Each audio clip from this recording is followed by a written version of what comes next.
मागच्या सरकारातल्या लोकांनी मागच्या नाही ह्याच सरकारातल्या लोकांनी नाशिकला भरवलं होतं डोगरे विद्यार्थी मैदानावर. शासन आपल्या दारी, सगळ्या माणसांना शेतकऱ्यांना बोलावलं होतं. शासन तुमच्या दारी. शासन तुमच्या दारी म्हणजे काय? शासनानं जाऊन त्या माणसांचे ज्यांचे काम असेल त्यांच्या घरी दारी जायचं, त्यांच्या दारी जाऊन त्यांचे काम करून द्यायचे. बरोबर. पण असं कुठं घडतंय? बोलताय करून वागताय लोकच त्यांच्या दारी येत आहेत शासनाच्या दारी, तर तरी त्यांना हेलपाटी मारायला होतं. शासन आपल्या दारी तर काही योजना नुसतं म्हणतात ते. शासन आपल्या दारी म्हणा किंवा प्रधानमंत्री तुमचा सेवक आहे, मुख्यमंत्री तुमचा सेवक आहे, हे सगळं झूट आहे बरं का. हे सगळं झूट आहे. लोकांना छुट्या बनवायचे काम आहे. लोक हे गुलामच करून ठेवले लोकशाहीमध्ये. लोकशाहीचा आता शेवटचा अंतच आहे आम्ही म्हणेल बरं का. आपलीच मोरीन मुताईची चोरी, जमीन आपलीच, या सगळ्या गोष्टी आपल्याच, ही गाडी आपलीच, आपण दिली ही गाडी बरं का. महाराष्ट्र शासन फक्त त्यांना तिथं बसायला दिली. हे तहसील कार्यालय आपलंच, पण आपल्यालाच इथं येऊन ना यालपटे मारावं लागतं. गुलामासारखं आहे ना, निकालाची वाट पाहावी लागते. आणि साहेब साहेब साहेब साहेब मनमानी करतात, कधी येतात कधी जातात, आणि वेळेवर सांगून टाकता ना साहेब. ते गोरे इंग्रज बरे होते, असे काळे इंग्रज वागू राहिले. तर काळे इंग्रजच झाले ना. ते गोरे तरी त्यांना डिसिप्लिन होती, शिस्त होती, काहीतरी कामं होत होती आणि कॉन्क्रीट कामं होत होते चांगली. यांच्या इमारती वर्षात तडे जाते. नाही मग त्यांच्याशी तुलना का करू राहिली काका? ते गोरे इंग्रज तर चांगली काम करीत होते, त्यांच्याशी तुलना का करू राहिले? त्यांच्यात निदान डिसिप्लिन होती, यांच्याकडे डिसिप्लिन आहे का? नाही मग ते इंग्रजांशी तुलना नका करू. ये ना काळे इंग्रज म्हणूच नका यांना. यांना दुसरंच नाव द्या. गेंड्याच्या कातडीचे म्हणा, हे कामं नाही करती, आळशी म्हणा. कुत्र्याची पण गाढवाची पण उपमा नका देऊ काका, हे चुकीचंच होईल. कारण ते प्रामाणिक आहे, प्राणी प्रामाणिक असतात, पण हे यांना उपमाच नाही साहेब. प्रामाणिकपणाचं यांच्याकडे तसं बरं काही दिसत नाही. प्रामाणिकपणा नुसतं वरवर दाखवायला आपण सगळा अप्रामाणिक कारभार आहे. असं चाललंय. आंधळ दळते पीठ खाते अशी तार आहे. आणि आल्यानंतर आहे ना बरं का, आल्यानंतर शेतकऱ्यांची अशी अवस्था असते. शेतकरी येणार बाहेर आहे ना, दिवस दिवस बसणार. हे कधी येणार बरं का, यांचं टायमिंग बिमिंग काहीच नाही. यांना लहर आली की याला कर असा विषय. एखादी तोडी आली गेले पळून गाडी घेऊन. काय विषय का याच्याबद्दल काय सांगाल?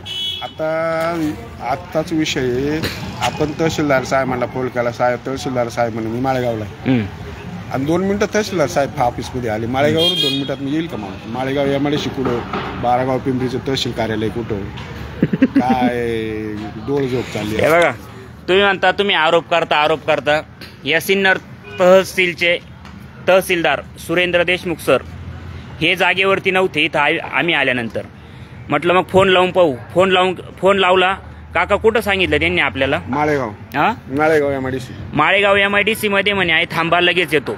आता किती वेळ लागायला पाहिजे माळेगाव एमआयडीसी वरून यायला? किती वेळ? 15 मिनिटं तरी लागायला पाहिजे. 15 मिनिटं साहेबांना लागायला पाहिजे होते. 15 मिनिटात साहेब इथं यायला पाहिजे होते. पण साहेब अवघ्या ना 5 मिनिटात इथं पोहोचले बरं का. अवघ्या 5 मिनिटात इथं पोहोचले आणि ती आजूबाजूलाच होती इथं. आमचा तुमच्यावर डाऊट का वाढतो माहिती का?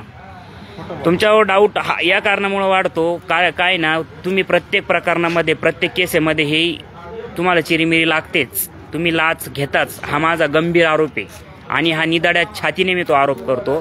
कारण मी ना काका, मी अनुभव देखील घेतला बरं का यांचा, या गोष्टीचा मी अनुभव घेतला. म्हटलं पाहू आपण कशा पद्धतीने केसेस चालतात विदाऊट भावे सर मध्ये न टाकता. भीती आहे ना, भीती मानल्यानंतर तुम्ही स्वतः अनुभव घेतल्यानंतर काही प्रश्नच उरत नाही. बरोबर. तुम्ही जो अनुभव घेतला तर तुम्ही अनुभव घेतला म्हणून तुम्हाला दुसऱ्याच्या या दुःखाची कल्पना आली ना. वेदना काय असतात हे स्वतः घेतले ना. हा, तहसीलदार साहेबांचं वागणं कसं होतं? आपण बोलत होतो त्यांच्याशी. तहसीलदार लेवल ते एक प्रकारचं कोर्टच आहे ते, न्यायाधीश. त्यांचं वागणं जेंटलमॅन प्रमाणेच राहणार, पण ते आळीमिळी गुपचिडी शेवटी ते बोलायचं एक असतं, करायचं एक असतं. त्याच्यात ती काय मोठं, ते तर एवढे मोठे ऑफिसर आहे, त्यांना या गोष्टी म्हणजे काही नवीन थोडी. बरोबर. तहसीलदारच नाही, कोणते ऑफिसर. रामेश्वर पकड, व्यवस्थित पकड. तहसीलदार साहेबांना ना मी म्हटलं ही खुर्ची आम्ही तुम्हाला दिली, सरळ पकड ना मोबाईल व्यवस्थित. तहसीलदार साहेबांना म्हटलं ही खुर्ची आम्ही तुम्हाला दिली. नाही म्हणे ही खुर्ची आम्ही मिळवली, आम्ही बुद्धिमत्तेच्या जोरावर मिळवली. बरं ठीक आहे, तुम्ही मिळवली. म्हटलं आम्ही पगार तुम्हाला देतो. मग याच्यात बरोबर आहे म्हणे, पगार तुम्हीच देतात आम्हाला, तुमच्या करोडोपी पैशातून पगार होतो. पण ना म्हटलं तुम्ही लाच ही खातातच. ते खूप झोंबलं तहसीलदार साहेबांना. मार्जिन आहे ना वरती थोडं पाहिजे बरं का. तुम्ही हे पकडतात नाही ना असा, हा मार्जिन मला वरती पाहिजे. म्हटलं इथं सिन्नर तहसील नाही ना, लाच खाल्ल्याशिवाय कुठलंही काम होत नाही. ही गोष्ट मी साहेबांना बोललो तर साहेबांना झटका आला. नाही तुम्ही काही पण आरोप करता, काही पण बोलता, असं तसं म्हटलं नाही. तुम्ही म्हणजे अँटी करप्शनचा ट्रॅप झाल्याशिवाय तुम्हाला कोणी दोषच लावू शकणार नाही किंवा म्हणू शकणार नाही की आम्ही उघड्या डोळ्याने त्या गोष्टी बघतो ना, आणि बोलण्याचा अधिकार आहे आम्हाला त्या गोष्टी. आणि खूप दयनीय अवस्था आहे बरं का. शेतकरी जर बघितला ना तुम्ही, अहो काय ते पिशव्या घेऊन आलेले, दिवस दिवस यांची वाट पाहता, हे मनमानी करता, कधी येता कधी जाता. आणि अक्षरशः पोस्टपोन, केस पोस्टपोनचा काय विषय, काय कुठे येते यांच्या दौरे नसताना दौरे दाखवून देतात आणि केस पोस्टपोन करताना दुसरं काय. केस जर असले, आपण कोणकोणते चालते, 155 कुळ कायदा आणि 155 कुळ कायदा आणि 155 हे असं पकड, कारण आहे ना ते बटन दाबलं गेलं असं पकड. कुळ कायदा आणि 155च्या केसेस इथं चालतं. आणि यात्रा भरल्यासारखी गर्दी असते बरं का. यात्रा जशी भरते ना तशी तुफान गर्दी शेतकऱ्यांची असते. साहेब येतात, फक्त सही करून जाय. अरे बघा ना त्याची केस बघा ना. तुम्हाला तो पगार कशाचा मिळतो, खुर्चीचा? 1,00,000-1,50,000 रुपये पगार मिळतो ना, प्रामाणिक काम करण्याचा मिळतो ना, फक्त हेलपट्टे मारण्यासाठी का? आणि मग काय होतं माहिती का काका, याच्यामध्ये शेतकरी होरपळला ना, त्याला होरपळायचं बरं का. ये जाय त्याला आहे ना अर्ध मेल करायचं आणि हेलपटून मारायचं. आणि त्याच्यामधून तो म्हणतो घ्या भाऊ तुम्हाला काय घ्यायचं ते. तो वकील पाहतो. मग वकील म्हणजे ना मधला दलाल आहे. तहसीलदार आणि शेतकरी यांच्या मधला दलाल आहे ना, हा वकील असतो. तो वकील लावाच लागतो. मग तो वकील काहीतरी कागद रंगवतो. मग तो वकील मध्ये टाकल्यानंतर पद्धतशीरपणे केस सुटते. मग स्पर्धा लागते, कोण जास्त पैसे देतं. काळं बेरं करण्यासाठीची स्पर्धा असते. काळं काम असलं तर जास्त पैसे द्यायचे, त्याच्या बाजूने निकाल लावून घ्यायचा. सरळ काम असलं तर तो हरून जातो. मग त्या कामामध्ये त्याला न्याय मिळत नाही. काका अशा पद्धतीचं आहे ना हे सगळं चाललंय. त्याच्याविषयी बोला. ही व्यवस्था लोकांनीच बनवली. आता भ्रष्ट लोक 5-5, 2-2 हजार घेऊन मतदान टाकता, भ्रष्ट व्यवस्था निर्माण करता. आपला आमदार काय करतोय, खासदार काय करतोय. किती लोक गेले व आमदार खासदार त्याच्या आजूबाजूचे सोडून नवीन माणसं किती लोक जातात आमदाराच्या घरी, किती लोक जातात खासदाराच्या घरी. आमदार खासदार आपण कशासाठी निवडून देतोय? आपल्या कामांसाठी निवडून देतोय का फक्त त्यांच्या पेन्शन डबल वाढवायसाठी, 4-4, 5-5 वेळेस निवडून येण्यासाठी? पण विषय असा आहे काका, आता मोबाईल कुठे हाय माझ्याकडे विषय असा, काकांनी सांगितलं जनता मत टाकते म्हणे. तर पैसे घेऊन जनता मत टाकते. आता जनतेला आहे ना समजून गेलंय, तुम्ही काँग्रेसला मत द्या, भाजपला मत द्या, शिवसेनेला मत द्या, राष्ट्रवादीला मत द्या, मनसेला मत द्या, मत कोणालाही द्या, कुणी आल्यावर ना त्यांना लुटणारच आहे, लुबाडणारच आहे. त्याच्यामुळे पैसेच घ्या, मतदान करा, अशी परिस्थिती काका आज. काय झालंय, ह्या ज्या काँग्रेस झालं, बीजेपी झालं, आता या सत्तेत राहून यांना सगळे लूप फॉल्स माहीत होऊन गेलेले. हे ब्युरोक्रॅट्स यांनी काय केलेलं आहे, राजकारण्यांनी काय केलेलं आहे, राजकारण्यांनी हे ब्युरोक्रॅट सगळे हाताशी धरलेले आहे यांच्या ब्युरोक्रॅट्स. आणि राजकारणी आणि ब्युरोक्रॅट्स मिळून यांनी संविधानच 2 करून टाकले का काय, असा संशय यायला वाव मिळतो बरं का प्रसाद गोटेकर. संविधान 2 आहे का काय? गरिबाचं एक संविधान, ब्युरोक्रॅट्स राजकारण्यांचं एक संविधान. तुम्ही बघा ना, कायदा तर सगळ्यांना लागू ना सारखा, समान आहे कायदा प्रत्येक माणसाला. जो कागद घ्या कागद. थँक्यू साहेब, थँक्यू व्हेरी मच. अर्ज करावा नाही लागला, काही नाही, कागद मिळाले साहेब. खूप खूप आभारी आहे तुमचा.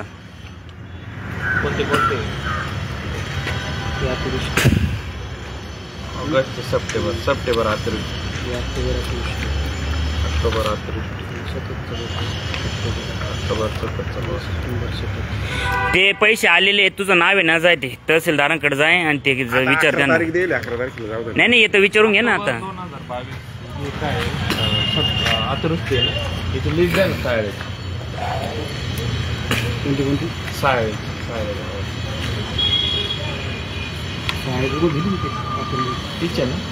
याच्यावर मार्किंग करून द्या. ऑक्टोबर अतिवृष्टी आणि काय म्हणजे सतत पाऊस आणि अतिवृष्टी अशा 2 गोष्टी आहेत. त्याच्यात फक्त अतिवृष्टीवाल्यांचे पैसे आले. सप्टेंबर आहे ना, त्यांनी ऑक्टोबर सांगितलेलं.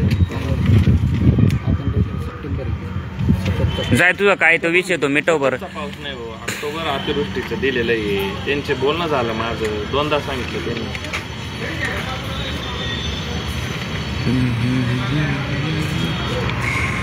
हिरच घोळ आहे सगळा, पारदर्शकता नाही कामामध्ये. शेतकरी काय विचारताय, काय दिलं जातंय. सतत पाऊस, अतिवृष्टी, याच्यामध्येच गोंधळ चाललाय. तहसीलदारांना समजाना, साहेबांना समजा ना वेगळेच कागद 2 तासानंतर कागद मिळाले ते पण वेगळेच मिळाले.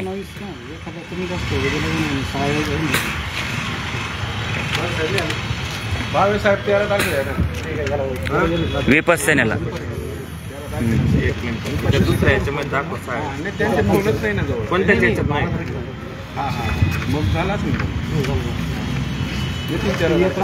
दादा काय तहसील मध्ये काम होतं का?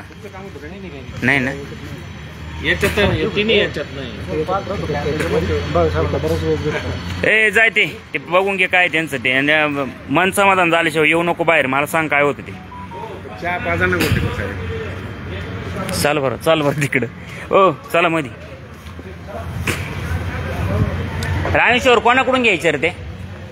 कोणाकडून घ्यायचंय? चल ना मग.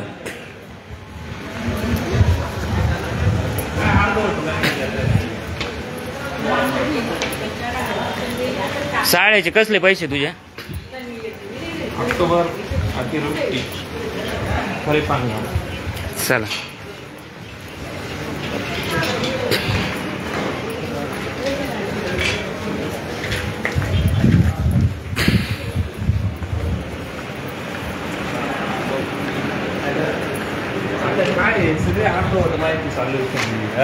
काय दिलं तुम्ही? आता तुम्ही ती यादी दिली हे म्हणताय की ती सप्टेंबरची यादी, तुम्ही मला म्हणताय ऑक्टोबरची. काय विषय? खेळवायची कामं चालली साहेब. तुम्हाला मी आहे ना शिंदे, मी 2 नंबरची यादी तुमचं नाव आहे म्हणून मी तुम्हाला त्यावेळेस ही तुम्ही यादी दिली ऑक्टोबर कधीची? 2 नंबर ऑक्टोबर अतिवृष्टी आहे का? काय झालं होतं, तुम्ही मला आपलं पहिल्या ह्याच्यात तुमचं पंचनामे नाही झालं, बरोबर. त्याच्यामुळे दुसऱ्या ह्याच्यात घेतलं. बरोबर आहे. मग त्याच्या मला आता माझ्याशी माझं बोलणं झालं. मला म्हणजे की पहिली अतिवृष्टीची होती, दुसरी सततची होती. आता हे बघा इकडे या तुम्ही, यांचं गाव आहे ना सततचे, या ना इकडे या ना तुम्ही. आता मला एक सांगा, ऐका ना, 4 पंचनामे 4 वेळा झालेले बरोबर, त्याच्यापैकी 2 वेळा तुम्ही केलेले. 2 नंबर 2 मग एकाच यादीमध्ये शाळेचं नाव येतं, या 3 याच्यामध्ये शाळा दाखवा बरं. यांनी याद्या दिल्या आम्हाला. आता 2 मध्ये नाव आहे शाळेचं. दाखवा या 3 याद्या याच्यात शाळे दाखवा. सततच्या आणि अतिवृष्टीच्या, आणि त्याच्यात एकाच याच्यात नाही, सततचं पाऊस आहे त्याच्या नुसतं. आणि एक अतिवृष्टीचं आहे. त्यांच्या गावात दाखवा सततचं त्याच्यामध्ये शाळेचं नाव दाखवा ना. सततचे दाखव बरं. आणि याच्यात 119 नावं तुम्ही याच्यामध्ये दिलेले, त्यात 118 दिसत आहे. तसं नाही, एक ते ना अ बकड असते, अ मध्ये 118 असते. बरं ठीक आहे, त्या सोडून तो विषय सोडा. ते बाकीचे 3 याच्यामध्ये शाळेचं नाव दाखवा.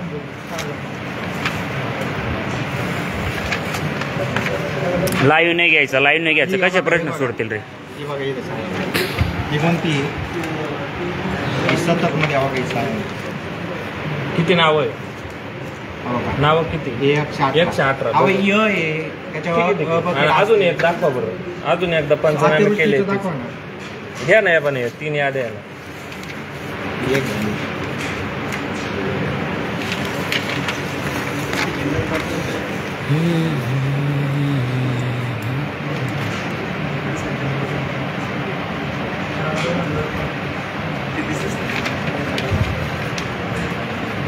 हे बघा 208 लोक. हे कोणती यादी? अतिवृष्टी असं तोंडी नाही नंबर हां. ऑगस्ट सप्टेंबर आहे, सतत मुसळधार आहे. या अतिवृष्टीची. हां नाही हे सतत मुसळधार आहे. ऑगस्ट सप्टेंबर आहे. एकदम नाही चेक करा. हा बघा माझ्याकडे 210 जे खाते किती किती? 208. मग बरोबर आहे. ही यादी आहे. अतिवृष्टी. ही बघा हिच्यात आणि याच्यात 2 याच्यात. बरं, आपण जर नंतर पंचनामा केला होता ही सप्टेंबर मध्ये कसं काय आपलं नाव आलं? मग 2 नंबरचा आपण पहिल्या ह्याच्यात पंचनामा नव्हता झाला, आपल्या दुसऱ्या ह्याच्यात पंचनामा झाला. तुम्हाला मी त्यावेळेस तुमचं अतिवृष्टीमध्ये पहिल्या ह्याच्यात न घेतल्यामुळे दुसऱ्या ह्याच्यात नाव घेतलं होतं, म्हणजे सप्टेंबरमध्ये. मग ती ही यादी आहे. पहिल्या वेळेस सततचा पाऊस झाला. याच्यामध्ये तुम्हाला त्या दिवशी मी जी कॉपी दिली याच्यामध्ये तुमचं नाव हो. आता आपलं फोनवर बोलणं झालं, तुमचं रेकॉर्ड आहे माझ्याकडे. तुम्ही ऑक्टोबरची यादी सांगितलंय मला. ऑक्टोबर अतिवृष्टीच सांगितलं.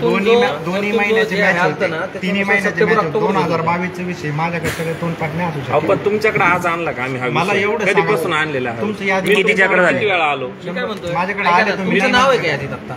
तुमच्याकडे नाव आहे नाव आहे ना. यादी. नाव यादी मला- म्हटलं मला तर पण तुम्ही मला हे ऑक्टोबर तुम्हाला विषय माहित नाही तुम्ही बोलला ऐका ना ऐका तुम्हाला विषय माहित नाही त्यांना बोल द्या मी बोलतो ना. तुम्ही त्यांना बोल द्या हा मला एक सांगा, मी तुम्हाला फक्त माझ्याकडे तुम्हाला जे पहिल्या ह्याच्यात तुमचं नाव न घेतल्यामुळे दुसऱ्या यादीत नाव घेतलं, ही दुसरी यादी तुम्हाला मी उपस्थित हे करून दिली, बरं अवेलेबल करून. हा आता ह्याच्यामध्ये तुम्ही माझा काय ऑक्टोबर विषय? अतिवृष्टीची यादी सांगितली फोनवर बोलणं झालंय ऑन बघा, रेकॉर्ड दाखवू का बघा, तुम्हाला ही गोष्ट मी तुम्हाला हे सांगतो की मी तुम्हाला आहे ना, मी फोनवर जे बोललो असेल त्यावेळेस मी काय कदाचित माझ्याकडून पाहिलं न गेल्यामुळे पण होऊ शकतं. मी तुम्हाला असा नाही खोळ म्हणत. नाही चालत सर याच्या आधी नाही, आपलं याच्यात बोलणं खोळ काय, किती वेळा मी झालं तुम्हाला तुम्ही मला काय नाव बोलले आहे. एकाचे सुद्धा पैसे आलेले नाही म्हणे हो. मग हे आता तहसीलदार सांगता याचे पैसे तुम्ही वाटलेले पवार भाऊसाहेबकडे तुम्ही स्वतः नाही गेलेले का? मग त्यांच्याकडे मी मग ते गेलो काय 10 बोलले- काय चक्कर बोलले झाले. होते तुम्हाला? मग तुमचं कोऑर्डिनेशन का नाही अहो, तुम्ही तहसीलदार पण- म्हणताय पैसे वाटलेले अहो, मी हा बघा, मी आणि तुम्ही स्वतः गेलेलो आहे पवार भाऊसाहेबकडे, मी आणि स्वतः गेलो, दोघं गेलेलो आहे. चला आता चला बरं हे घ्या सगळं चला त्या बरं, पॉवर भाऊ ऑक्टोबरमध्ये मध्ये मला एक गेलं का नाही सांगा, आता ही यादी सप्टेंबर 7ची बाकी जे आहेत, कोणत्या तुम्हाला यादीत दोन यादीत नाव- शाळेचं नाव कोणतं आहे? आपण दाखवलं होतं ना दोन्हीमध्ये. हा याच्यात बघितलं हा कोणता आहे त्याच्यावर मार्क करा ते 7चं आहे की अतिवृष्टीचं आहे हायलाइट करून दे ना. तुम्हाला दोन हायलाइट करून ठेवलं हा, हा. जमलिंग व्हायचं राहतं. करा करा करा. ही कोणती यादी आहे पुन्हा उलट सप्टेंबर अतिवृष्टी या अतिवृष्टी सप्टेंबर अतिवृष्टी आणि ही सतत मग ऑक्टोबर मध्ये पाऊस पडला नाही त्या का टायमाला नव्हते झाले आपल्याकडे पंचनामे, या दोन्ही आधी पंचनामे झाले, कारण की एकाच हंगामातले दोन्ही पैसे होते. एका हंगामात 2 वेळेस आपण कधीच पंचनामा नाही करत, बरं. त्यामुळे या ठिकाणी एका पिकाचा डबल पंचनामा नाही मग होत. हा डबल कसं काय झालं ते त्याच्यात नाही तर नावं नाही येतं, सेम नावं एकही नाही आहे, वेगवेगळे हे येतं. जेवढे पण शेतकरी आहेत ते सगळे वेगवेगळे आहेत, एकही शेतकरी समान नाही. आपण जे पंचनाम्याला तुम्हाला डॉक्युमेंट दिले ना हे ऑक्टोबर मध्ये दिले होते तुम्ही सप्टेंबर मध्ये कसं काय पंचनामे अहो, टाकले ते तुम्ही? लगातार झालेले विषय आहेत, सप्टेंबर ऑक्टोबर विषय. बरं या लोकांना पैसे गेले का मी ते मला सांगतो ना, मला पैशाचं नाही माहिती, मी याद्या जमा केलेल्या आहेत फक्त या ठिकाणी. पैसे आल्याच्या नंतर लोकांच्या डायरेक्ट अकाउंटमध्ये पैसे जातात. हायलाइट करून ठेवलं दे ना. तुम्ही हायलाइट करून द्या त्याच्यामध्ये. तुम्ही याद्यात दिलेले आहेत ना. हा पण मला विषय सांगा शिंदे, माझी हा पण माझी विषय सप्टेंबरचा आहे हा सप्टेंबरचा आहे आणि नंतरच्या नुकसान भरपाई नाव दिलेलं आहे मी ऑक्टोबर मध्ये तुम्ही का हा सगळा गोळ घालताय माझे ऑक्टोबर दिवाळीच्या वेळेस ज्यावेळेस पंचनामे झाले त्यावेळेस डॉक्युमेंट ज्यावेळेस दिलेले आपले पहिले पंचनामे झाले त्याच्यात तुमचं नाव नाही घेतलं, तुमचं दुसऱ्या ह्याच्यात यादीत नाव पण घेतलं. हे दोन्ही सप्टेंबरचेच आहे ना नाही हे दोन्ही सप्टेंबर. मग कधीचे पहा बरं सप्टेंबर अतिवृष्टी सप्टेंबर सतत पाऊस सततचा पाऊस सप्टेंबर मध्ये अतिवृष्टी झाली आणि सतत पाऊस पण झाला. अतिवृष्टीचा पाऊस. हा, एकाच म्हणजे महिन्यात. दोन्ही सप्टेंबरचेच आहे ते ऑगस्ट सप्टेंबर आहे मग बरोबर आहे आणि ना हा सप्टेंबर आहे हे ऑक्टोबरचे ते सप्टेंबरचे आहे. ऐका ना ते सततचा सप्टेंबर पाऊस आहे आणि अतिवृष्टी बरं, महिना कोणता आहे सप्टेंबर आहे ना सप्टेंबर ऑगस्ट ऑगस्ट सप्टेंबर आहे ना ऑगस्ट. सप्टेंबरच आहे तो. अहो, ते 10 ते ऑगस्ट 15 किती आहे ना? दिवसात दोन GR आलेले ते एका मागे एक, ते महिन्याच्या 30 तारखेला joint 30 जुलैला पाऊस ऑक्टोबर झाला. मध्ये मी नाव दादा, दिलेलं आहे. हो दादा. याच्यामध्ये नाव काय नाही. 30 जुलैला झाला पाऊस तो. ऑगस्ट याच्यामध्ये नाव पाहिजे होतं ना. 30 ऑगस्टला पाऊस आहे अतिवृष्टीचा 28 ऑगस्ट ही अतिवृष्टी आहे आणि सप्टेंबर जे आहे ते सतत मुसळधार पाऊस मी आहे ऑक्टोबर मध्ये तुम्हाला डॉक्युमेंट आता ठीक आहे ना, का नाही ते? ऑक्टोबरचा नाही, पहिला आपण केला होता. अरे सप्टेंबर मध्ये नाही का हा, जरी आपण सततचा पाऊस. पंचनामा केला जसं फॉर्म मिळून तसंच माहिती देणार ना आपण तुम्ही ऑक्टोबर मध्ये फॉर्म दिले असते ऑक्टोबर मध्ये ऑक्टोबर मध्ये डॉक्युमेंट दिलेले तर अहो, नाव आपण- याच्यात यायला पाहिजे ऐकून घ्या, यादी वगैरे तयार करायला 15-20 दिवसाचा कालावधी जातो. ज्यावेळेस तुम्ही दिलं त्यावेळेस ऑक्टोबर महिना असू शकतो. तुम्ही असं एकदम 1 to 1 कॅल्क्युलेट जर झालं दिवसावर नाही 2 वर्ष पूर्वी लक्षात ठेवा. तुमचं नाव अजून सुद्धा तुम्ही माझ्यावरती आरोप करताय, मला हे कळत नाही. त्यांच्या नावावर हायलाइट करून तुमचं नाव आहे तुमच्या ना या यादीमध्ये, मी यादी अहो माझी नाही ते सहीनुसार- पैसे नाही ना आले अहो, पण मी माझ्या सहीनुसार यादी दिली ना. तुम्ही कन्फ्युजिट होता तुम्ही स्वतः डॉक्युमेंट दिले मला आणि तुम्ही मला म्हणत होते ऑक्टोबर नुकसान भरपाईचे अतिवृष्टीचे ज्या अनुदानाचे पैसे येणार असेल त्यांनाच पैसे येणार ना असं हो त्यांनी सांगितलं ऑक्टोबर अतिवृष्टीची यादी येते. ऑक्टोबर नाही आणि आता म्हणताय नाही ऑक्टोबरची नाही ती सप्टेंबरची सतत सप्टेंबर ऑक्टोबर असा विषय आहे तो जसं ऑगस्ट तुम्ही सप्टेंबर मला आहे असं वाटतं की तुम्ही कागद दिले गेले की सेम डेला त्याची यादी तयार. अरे शासकीय कामे नाही 6-6 महिने लागत आहे ना कामाला असं कसं तू असं काम नाही तू झालं. कागद दिले लगेच काय काम होणार बोलता तुझे तुम्ही? आणि काय तुम्ही तुमच्या यादीमध्ये नाव असेल पण तुम्ही माझ्या अहो नाव आहे त्याचे काही पैसे काही लाभ नाही ना अहो, भेटला पण मग त्याचा मला एक हे बघा सांगा, तुमच्या लाभार्थ्यांची थांब लाभार्थ्यांची यादी आहे तुमच्याकडे ही काय लाभार्थीची यादी दिली आहे ना यांना. हा, त्याच्यात नाव आहे का रे? 17-3 लाख त्याच्यात त्यांचं नाव आहे नाव पण पैसे आले का ना. त्यांना पैसे वाटप झालं येणे न येणे ते तहसीलदारांना विचारू ना आपण तू त्यांना काल डोकं लावू राहिला? त्यांना नको लाभार्थीची यादी तुमचं नाव आहे ना हो. तुम्हाला दोन्ही पण ऐका, दाखवून त्याच्यात द्या. नाव आहे हा. ह्या लाभार्थीच्या यादीत त्यांचं नाव आहे हम्म. त्यांचं अनुदान बाकीच्यांना गेलंय का हे चौकशी करा हम्म. ह्या बाकीच्यांना ते तुम्ही बोलू नका तुम्हाला विषय माहित नाही त्यांच्याशी 2 वर्षापासून बोलणं चालू आहे आमचं 2 वर्ष एलपटे कशाला मध्ये बोलता? 2 वर्ष एलपटे घालून आहे ना काही झालं नाही. आज 2 कॅमेरा चालू वर्षापासून करावा त्यांना लागला. अर्ज केला होता मी तुम्हाला तुम्हाला अर्जाचं उत्तर नुकसान नाही दिलं भरपाईचे कारण द्या म्हटलं होतं कारण दिले का अहो, तुम्ही माझ्याकडे जेवढं आहे तेवढं तुम्ही देऊ फक्त शकतोय लिस्ट ना. माझ्याकडे लिस्ट ते 2 वर्ष लागून पण सप्टेंबर ऑक्टोबरचा गोळ चालू आहे. पाहिलं ना अजून पण क्लिअर नाही विषय. माझ्याकडे जेवढं आहे तेवढं अजून ते पण लावून तुम्हाला द्या. सुद्धा माहित नव्हतं तुम्ही कोणती यादी दिली मला हे सुद्धा तुम्हाला माहित नव्हतं तुम्ही ऑक्टोबर यादी मी म्हणत दिली, होते. तुम्ही नाही का? बरं जाऊ द्या. ते लाभार्थ्यांची यादी किती रुपये कोणाच्या नावावर किती अकाउंटला किती पडले ते कोणाकडे भेटेल आम्हाला यादीमध्ये येते. कोणाकडे भेटेल ते ह्याची यादी हे दाखवते कोणाच्या नावावर किती गेले बघ. नाही ह्याच्यामध्ये तुम्हाला यादी दिलं आहे बघा इथं. हां मी दिलेले कुठे होते ते दाखव सर. त्याच्यामध्ये नाव आणि ते सर्व दिले तुझं नाव आहे का रे? नाव आहे पण ते यादीमध्ये निधी नाव आहे आलेलं त्यांचं. निधी आलेला नाही ह्या यादीला या यादीला निधी नाही आला. सायाळ पंचनामा यादी 2022 पासून हा शेतकरी यांच्याकडे पाठपुरावा करतोय बरं का. आणि टोलवा टोलवी आणि फिरवा फिरवी ही झालीच. 2 वर्ष हा ओरपाळला. आज फेसबुक लाईव्ह आम्ही घेतोय या कारणासाठी की ही व्यवस्था आहे ना किती गलित गात्र हे आम्हाला दाखवून द्यायचंय. शेतकरी ना एलपटे मारून मारणारे या व्यवस्थेमध्ये. महसूल म्हणजे ना भ्रष्टाचाराचा आगार आहे. आणि इथं आहे ना फक्त एलपटेच मारा मध्ये वकील टाका दलाल. वकील म्हणजे दलाल आणि त्याला पैसे खाऊ घाला मग तहसीलदाराला ते पैसे द्या. केस जोरदार चालेल तुमची. नाही तर केस आहे ना वर्षानुवर्ष मेले तरी तुमचे निकाल लागणार नाही अशी परिस्थिती आहे. 2 वर्षापासून काय करू कोणती यादी राहिलो? हो तात्या? ही यादी कोणती याचं नाव दाखव कोणते गाव आहे त्याच्यामध्ये कोणत्या गावांची पूर्ण सिन्नर तालुक्याची यादी ही ऑक्टोबरची दाखव गाव कोणते ऍड झाले ही माझ्याकडे नाही. ही मी नाही तालुक्यात दिली, हो. जाते. त्यांनी हो. दिलेली तुम्हाला यादी. यांच्याकडे जे गावात तुम्ही माझ्याकडची यादी ही मला हो ते याच्याविषयी आहे बोलायला आलं लागतं. लक्षात मी याच्या ही यादी म्हणून ती दिलंय मी त्यांनी दिलीच याच्यात नाही काहीच ना. नाही. त्यांनी दिली असेल तालुक्याची यादी तालुक्याची हा गावं. तालुक्याची यादी गावाचे नाव त्यांच्याकडे कुठे राहील, येतं त्यांच्याकडे राहील ती. याच्या गावाचे नाव नाही त्यांच्याकडे काय. माझ्याकडे नाही राहणार ती. कोणाकडं राहील? ते पवार साहेब त्यांना बोलणार ना तुम्ही पण चला. ते काय ते तुमचं नाव सांगतील आणि ते आम्हाला मी तुमचं येतच आहे, मी येतो. चला लगेच चला लाईव्ह मध्ये चला लाईव्ह मध्ये.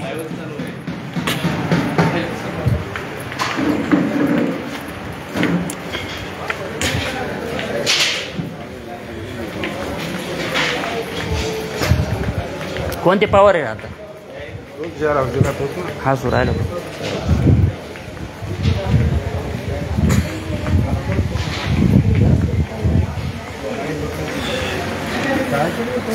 कुठं आहे ते इथंच बसायचे का? फोन लाव.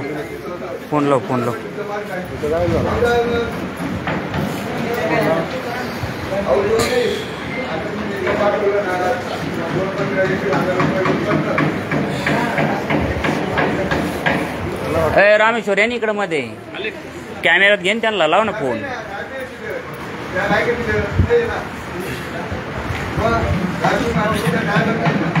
इकडे तू पळू का बरं आली इकडे ना.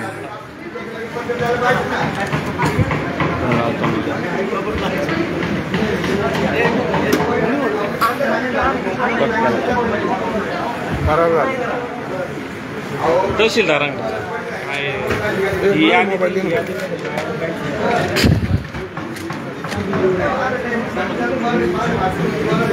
घे दे.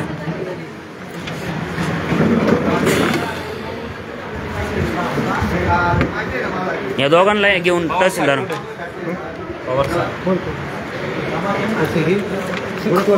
कोण पवार साहेब? अहो मी ते दुसरा येऊन माणूस येऊन बसलो 2 मिनिटासाठी तुमच्यासारखं. हाच आहे आमच्यासारखे ते. दुसरा पवार साहेब अच्छा गोरख पवार आहे. चल घे त्या याद्या सगळ्यांना. चल तहसीलदारांकडे.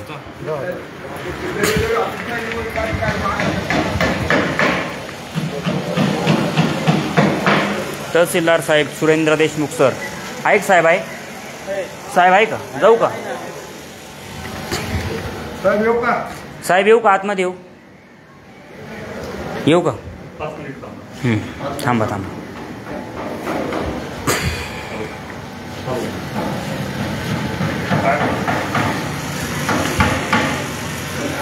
सुरेंद्र देशमुख तहसीलदार साहेबांकडे आम्ही आलोय आणि साहेबांनी सांगितले 5 मिनिटं थांबून घेऊ काका. जिल्हाधिकारी कार्यालय नाशिक. तुझा मोबाईल दे 1 मिनिट. तू ना असं लपून बिकून काही करू नको. व्हिडिओ चालू करून दे. व्हिडिओ लागेल मला.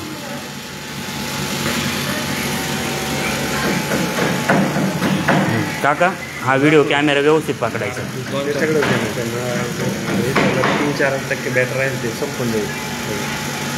याच्यात लावते ना तुला गाडी चार्जिंगला. मग राहू दे ना. ते बंद होऊन जाईल असं माझं म्हणणं. नाही राहू दे, ते व्यवस्थित चालू तर काहीच विषय नाही. काका व्यवस्थित मोबाईल पकडायचा शिका तुम्ही पण मोबाईलदार आहे.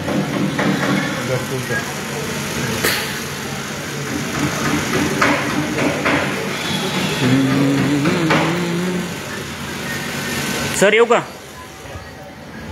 चाल रे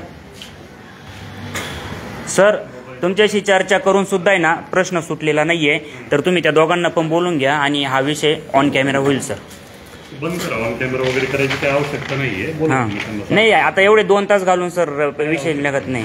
बरं तुम्हाला नाही घेत लाईनवरती, शेतकऱ्यालाच घेतो फक्त. तुम्ही त्यांना बोलवा. तुम्ही ऑनलाईन सांगतो ना मी त्यांना. करू द्या ना सर, आमचा अधिकार आहे ना, कशाला मारताय? अधिकार नका मारू, अधिकार नका मारू सर. हे पब्लिक प्लेस आहे. ऐका ना सर, पब्लिक प्लेस आहे. आम्ही सगळे आम्ही ना सीपीचं एसपीचं प्रांत मॅडमचं केलं. हेमांगी पाटीलला लावा फोन, लाव रे फोन. मग हेमांगी पाटील मॅडमला मी फोन लावतो. होईल सर, लाईव्ह होईल. चल बोल, काय झालं रे? सर ते म्हणताय आता मागाशी ते म्हणत होते ऑक्टोबर अतिवृष्टीची ही यादी दिलेली, आता म्हणताय का सप्टेंबर लाईव्ह वगैरे बंद करा, त्याशिवाय नाही. प्रांत मॅडमला नाही सर, तुम्ही घाबरता का? आपण काय चोऱ्या करतोय का? पारदर्शकता असू द्या कामामध्ये. तुम्ही आता आमचे व्हिडिओ बघितले असतील ना, निर्भय महाराष्ट्र पार्टीचे व्हिडिओ तुम्ही बघितले असतील ना. आम्ही कुठं सोडलंय लाईव्ह करायचं? माझ्याकडे बाकीचं पथकही आलेलं आहे. बरं, आमची तुम्हाला बोलून तुमच्या काय अडचणी आहे ते ऐकतोय मी. आमचं मन समाधान होईल, आमचं मन समाधान. काय माहिती द्यायला लावतो आज सगळी त्यांना इथं क्लिअर करा.